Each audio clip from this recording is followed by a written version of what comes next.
My name is Kwabena Chenchehini. Many thanks for joining us here on News the Survey First Story this hour. And Ghana's Parliament is set to lead a forum to get inputs on a plan towards amending the 1992 Constitution to have presidential and parliamentary elections held in November instead of December.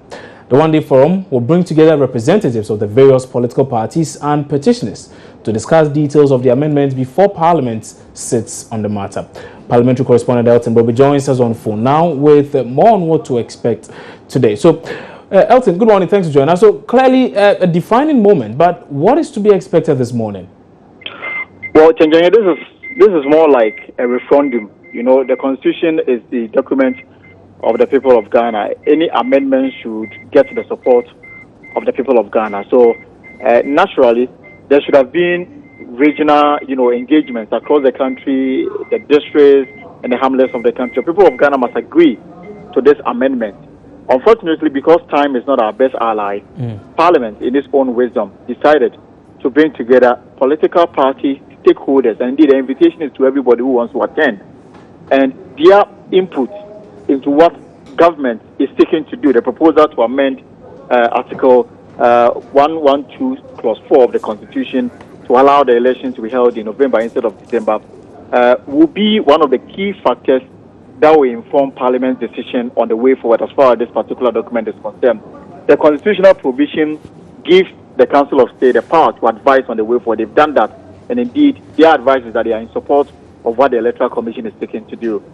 After the public forum, the Legal, Constitution and Parliamentary Affairs Committee will put together all the concerns of everybody, including that of the Council of State, and then report to Parliament. The plenary of the House will then have to now decide on whether to go ahead with the concerns and the feelings of the people. But that will require a 2/3 of all members of Parliament voting in favor of the amendment of the Constitution to allow the election to take place in November. So you are looking at people making inputs, speaking for and against the motion. At the end of it, or whatever decision they take, they will bring it to the floor, and then Parliament will take a decision on the document. Okay.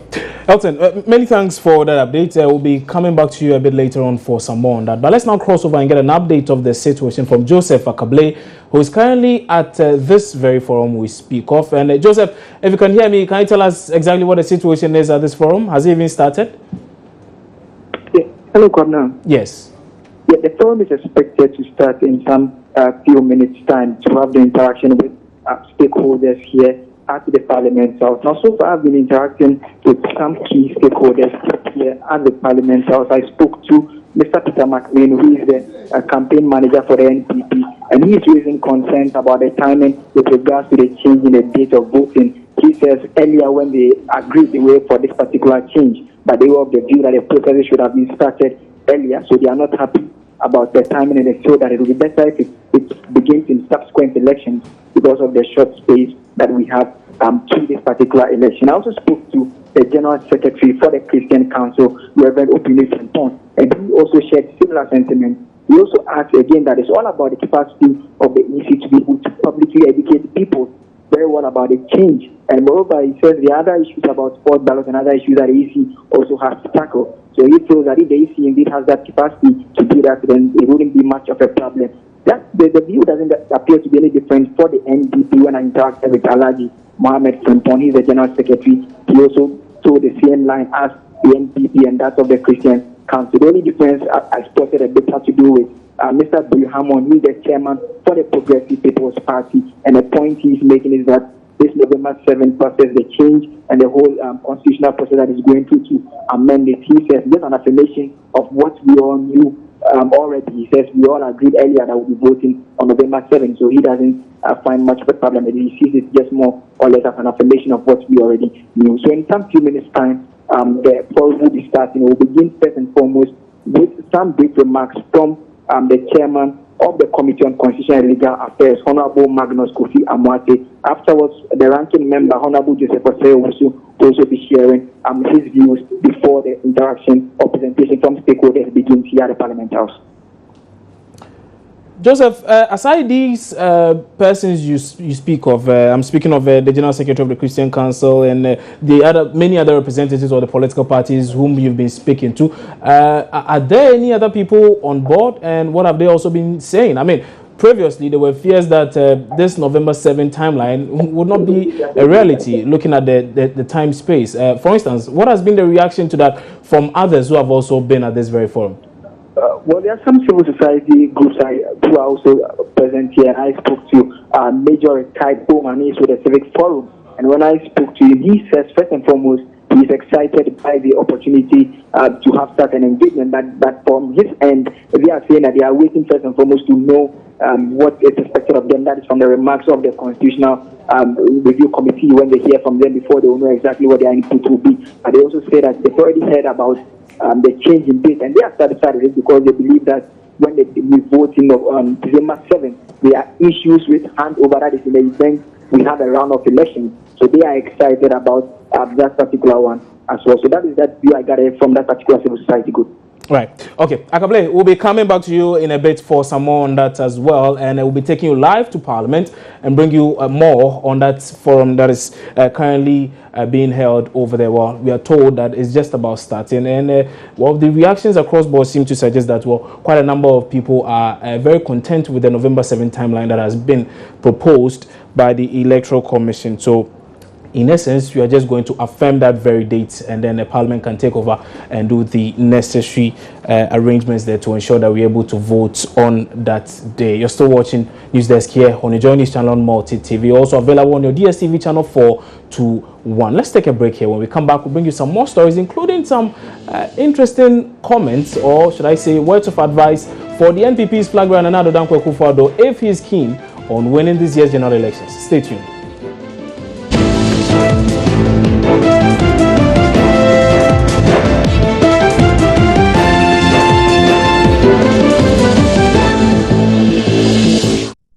Many thanks for staying with us here on News. Let's still remain with some issues relating to the elections. And the Chief Priest of Kweku Free Shrine at Nwasi in the Wenchi municipality of the Bono Ahafo region, Nana Kofi Drobo IV, has advised the New Patriotic Party to unite and ensure that Nana Addo Dankwa Akufo-Addo wins this year's general elections.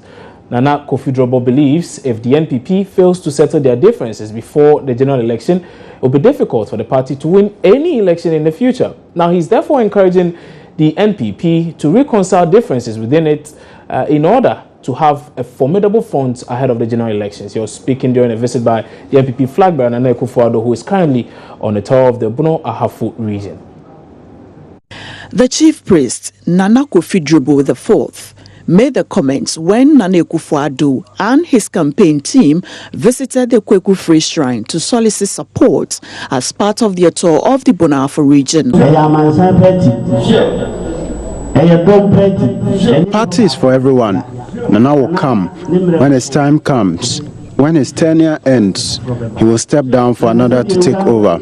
All you need is unity. He will be able to unite all the regions, but without that, they won't achieve much.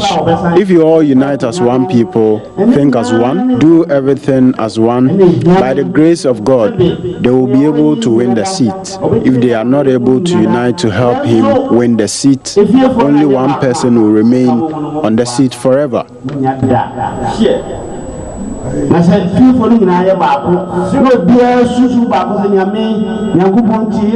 During a mini deba at Wenchi, Nana Akufo-Addo said he was not happy because the people of Wenchi did not vote for him in the 2012 general election, even though Wenchi is regarded as one of the ancestral homes of the NPP. Nana Akufo-Addo therefore implored the electorate to vote out the NDC and give him a chance for a better management of the country.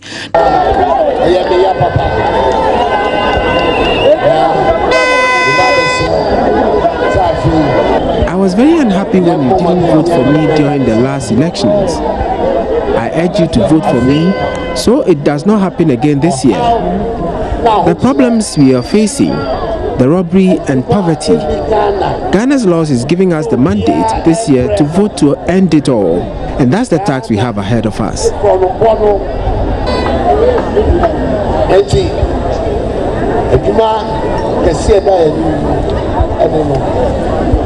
Nana Akufo-Addo stated that the NPP is not seeking power to lord it over Ghanaians, rather to formulate policies that will reduce the rate of youth unemployment.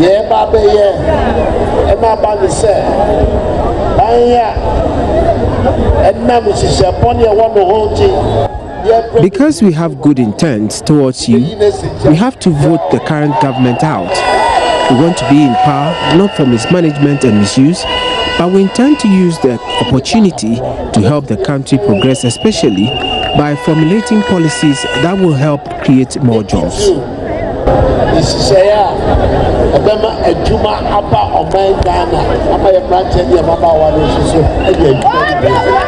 Nana Akufo-Addo and his team also visited the people of Nkyira and Subinsu, all in the Wenchi municipality, with a message of one district, one factory.